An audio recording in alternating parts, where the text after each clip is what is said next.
voici un message. Et le texte support de la prédication de ce matin se trouve dans le livre de Luc, chapitre 12, versets 13 à 21. Alléluia. Amen. Jésus, comme à son habitude, se met à enseigner les foules. Il enseigne les foules. Il donne des messages importants, des messages cruciaux, des messages capitaux pour le bonheur des hommes, pour le salut des hommes.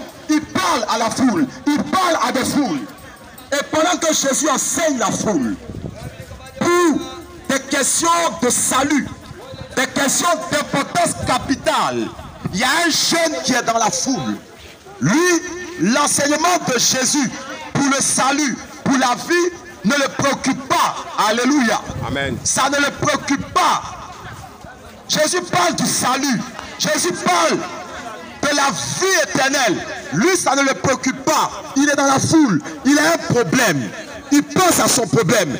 Quel est son problème? Son problème, c'est que son père est mort.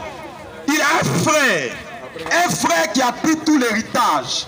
Un frère qui ne lui a rien donné. Un frère qui a bloqué tous les biens de leur papa. Il a bloqué ses entreprises, il a bloqué ses magasins, il a bloqué ses champs, il a tout bloqué et il n'a rien donné à ce jeune-là. Alors Jésus parle de la vie éternelle. Et ce jeune, lui, il est préoccupé par autre chose. L'héritage de la famille. Alors il regarde Jésus et il voit en Jésus quelqu'un qui peut l'aider à résoudre son problème.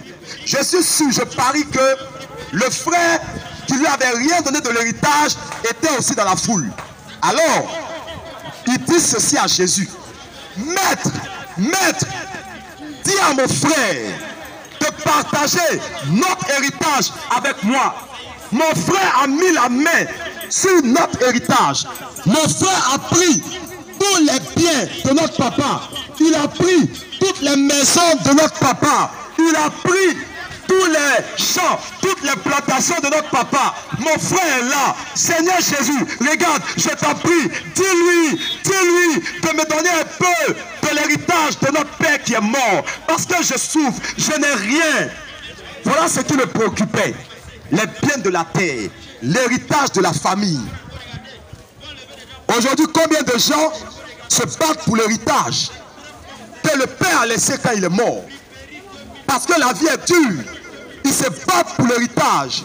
Vous savez, le problème de l'héritage est un problème crucial en Afrique. Parce que des frères sont divisés à cause de l'héritage. Des gens se battent pour hériter des biens de leur père. Et dans cette bataille, ils perdent leur vie. Souvent même, ça entraîne la sorcellerie dans les familles. On tue le frère pour prendre seul l'héritage. On tue les neveux pour prendre seul l'héritage. Alors, il voit en Jésus quelqu'un qui va résoudre ce problème d'héritage. Maître, dis à mon frère de partager l'héritage de notre père avec moi. Et Jésus va lui donner la réponse suivante. Alléluia. Amen. Or, faites attention aux réponses que Jésus donne. Ce sont des réponses de vie. Ce sont des réponses de salut. Ce sont les véritables réponses qui vont te sauver. Ce sont les réponses qui vont te faire progresser dans la vie. Ce sont les réponses qui vont t'aider à vivre une vie de gloire, une vie de réussite, une vie de prospérité.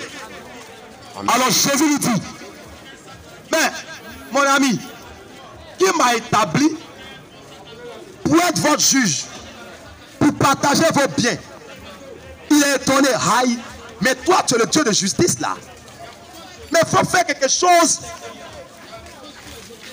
Mais Jésus voulait lui montrer ce qui est important, le plus important dans la vie d'un homme.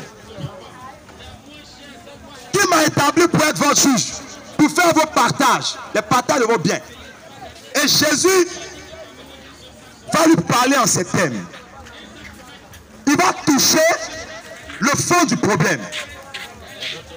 Gardez-vous de toute avarice. Gardez-vous